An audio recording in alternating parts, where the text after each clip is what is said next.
बिस्मिल्लाहिर्रहमानिर्रहीम। अस्सलामुअलैकुम दोस्तों। इमरान खान के साबित कदम रहने वाले साथियों में से एक साबिक वज़ीर ख़ारिजा शाह महमूद कुरैशी बहुत अरसे बाद दोबारा से मंजर आम पर आ गए हैं।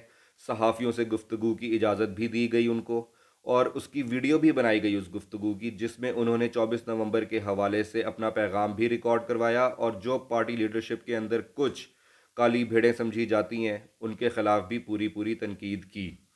जी हाँ दोस्तों, इस वीलॉग में एक तो हम इस बारे में बात करेंगे, दूसरा इस वीलॉग में जो बात करेंगे वो होगी जनरल रिटायर्ड फैज़ हमीद के हवाले से कि जो उनके ऊपर फ़ौजी अदालतों में कोर्ट मार्शल के केसेस चल रहे हैं, क्या जिन चीज़ों के ऊपर सज़ाएं उनको दी जाएंगी वो गलतियां उन्होंने की भी थी या नहीं, और अगर उन्होंने कुछ गलतियां की भी थी तो उसके बेनिफिशरी कौन थे।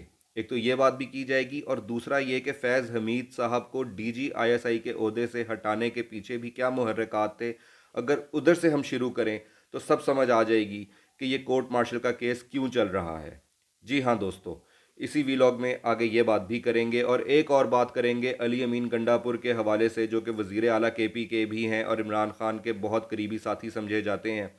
इमरान खान साहब ने इस दफ़ा उनको कोई राइट नहीं दिया कि वो तकरीर के अलावा कोई और काम भी कर सकते हैं या नहीं। उनको 24 नवंबर के हवाले से सिर्फ एक टास्क दिया गया है कि उन्होंने मोबिलाइजेशन को यकीनी बनाना है, बस। इस दफ़ा तहरीक आगे किस तरह से चलेगी इसका फ़ैसला अली अमीन गंडापुर नहीं बल्कि एहतजाजी कमेटी जो कि इमरान खान साहब ने बनाई है वो फ़ैसला करेगी कि आगे क्या होना है और कैसे चलना है। तो स्टार्ट करते हैं इस वीलॉग में। सबसे पहली खबर शाह महमूद कुरैशी साहब के हवाले से कि एक बहुत खुशाइन स्टेप है कि सहाफ़ियों से गुफ्तगू करने की इजाज़त दी गई। उनकी सेहत थोड़ी सी डाउन भी लग रही थी। कुरैशी साहब में वो दम खम नहीं था, ऑब्वियसली बहुत अरसे से जेल में है और साबित कदम रहने वालों में से हैं, और उन्होंने पार्टी लीडरशिप के हवाले से जो बातें कही उसके ऊपर भी बात करेंगे। सबसे पहले उन्होंने 24 नवंबर के हवाले से कहा कि जहां खड़े थे वहां खड़े हैं, जहां पड़े थे वहां पड़े हैं। यानी कि इमरान खान के साथ खड़े थे, इमरान खान के साथ ही खड़े रहेंगे।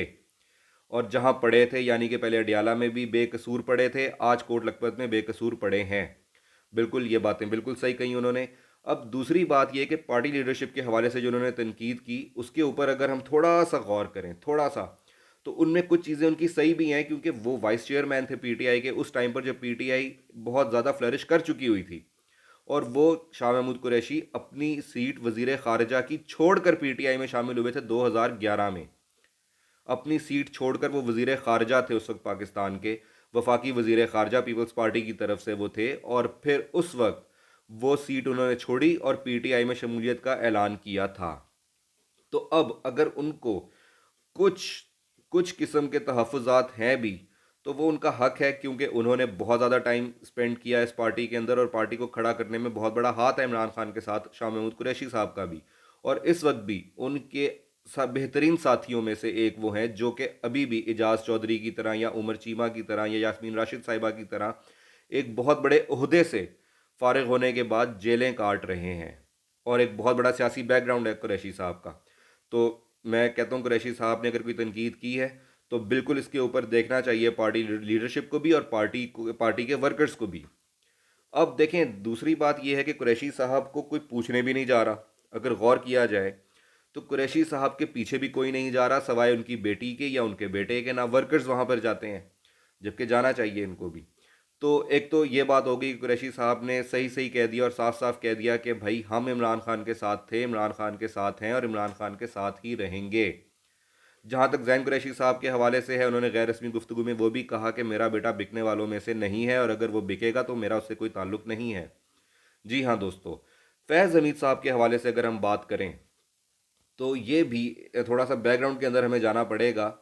15 अगस्त 2021 से गेम स्टार्ट हुई जब अमेरिकन फ़ौज का इनखला हुआ अफ़गानिस्तान से, और उसके बाद आपको याद होगा कि सरीना में चाय पीने गए थे फैज़ हमीद साहब, अफ़गानिस्तान सरीना होटल में काबुल में।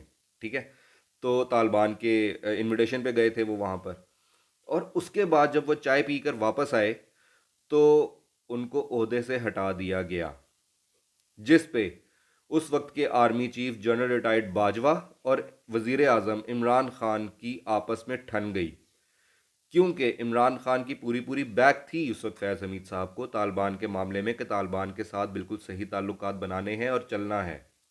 और इमरान खान साहब 2001 से ही वॉर ऑन टेरर के ख़िलाफ़ जा रहे हैं और पाकिस्तानी सरजमीन इस्तेमाल होने के ख़िलाफ़ बात कर रहे थे।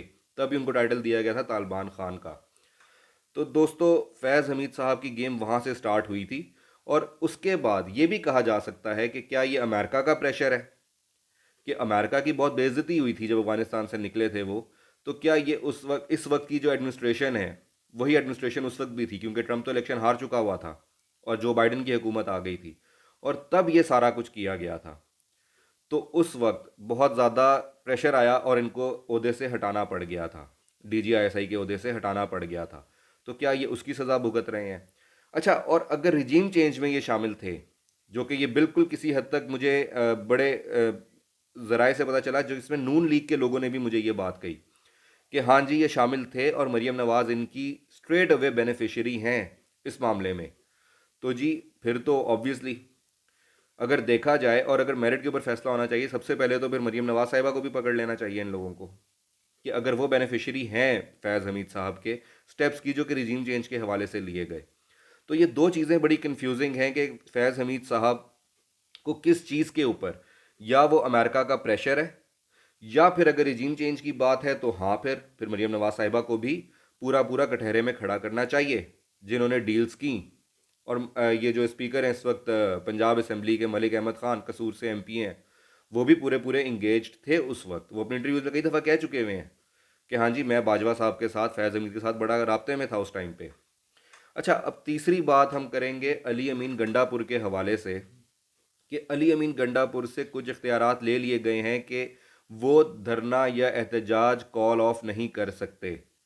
और ये एहतजाजी कमेटी ने नहीं किया, ये इमरान खान साहब ने खुद किया है, क्योंकि इमरान खान साहब ने पहले भी देखा कि जब जब मोबिलाइजेशन हुई और एक बड़ा अच्छा मोमेंटम बन गया, तो अली अमीन गंडापुर साहब ने कोई ना कोई उसके अंदर ऐसी हरकत की कि सारा मोराल डाउन हो जाता था और सबोटाज हो जाता था, ये सारा कुछ, सारा मोमेंटम ख़त्म कर दिया जाता था। तो अब इमरान खान साहब ने फैसला ये किया है कि अली अमीन गंडापुर की ड्यूटी सिर्फ ये है कि उन्होंने KPK से क्राउड को मोबिलाइज करना है। उसके अलावा धरना या एहतजाज या जलसा ये क्या होगा, कैसे कॉल ऑफ होगा, कैसे चलेगा आगे, ये सब कुछ एहतजाजी कमेटी ही फैसला करेगी, जो कि इमरान खान साहब ने पार्टी के अंदर विद इन द पार्टी बना दी है। जी हाँ दोस्तों, और ये एक अच्छा स्टेप है, ये एक अच्छा स्टेप है कि इसके अंदर एहतजाजी कमेटी में वो लोग भी शामिल हैं जो बुशरा बीबी और अलीमा खान साहिबा के साथ फुल कांटेक्ट में हैं और उनको कॉन्फिडेंस दिए हुए हैं कि आप जो फैसला इमरान खान साहब के बिहाफ पर करेंगे हम लोग उसके ऊपर राज़ी हैं। क्योंकि डायरेक्ट मीटिंग्स अगर सियासी तौर पर हो रही हैं तो वो कुछ ऊपर चंद एक लोगों की हो रही हैं, या फिर अलीमा खान साहिबा और बुशरा बीबी की ही हो रही हैं। तो ये एक अच्छा फैसला है एहतजाजी कमेटी वाला।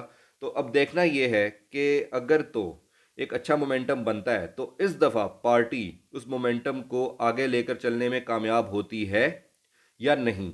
ये फैसला भी देखा जाएगा कि ये बड़ा डिपेंड करता है फैसला, कि फैसला क्या आने लगा है। फैसला क्या आने लगा है, एक तो 24 नवंबर से पहले फैज़ हमीद साहब का शायद फैसला आ जाए, और दूसरा कि इमरान खान साहब की ये बनाई गई एहतजाजी कमेटी क्या फ़ैसला करने जा रही है। तो let's hope for the best, let's hope for the best for Pakistan, और अल्लाह ताला पाकिस्तान का हामी और नासिर हो, हम सबका हामी और नासिर हो। जज़ाकल्लाह, खुदा हाफिज़।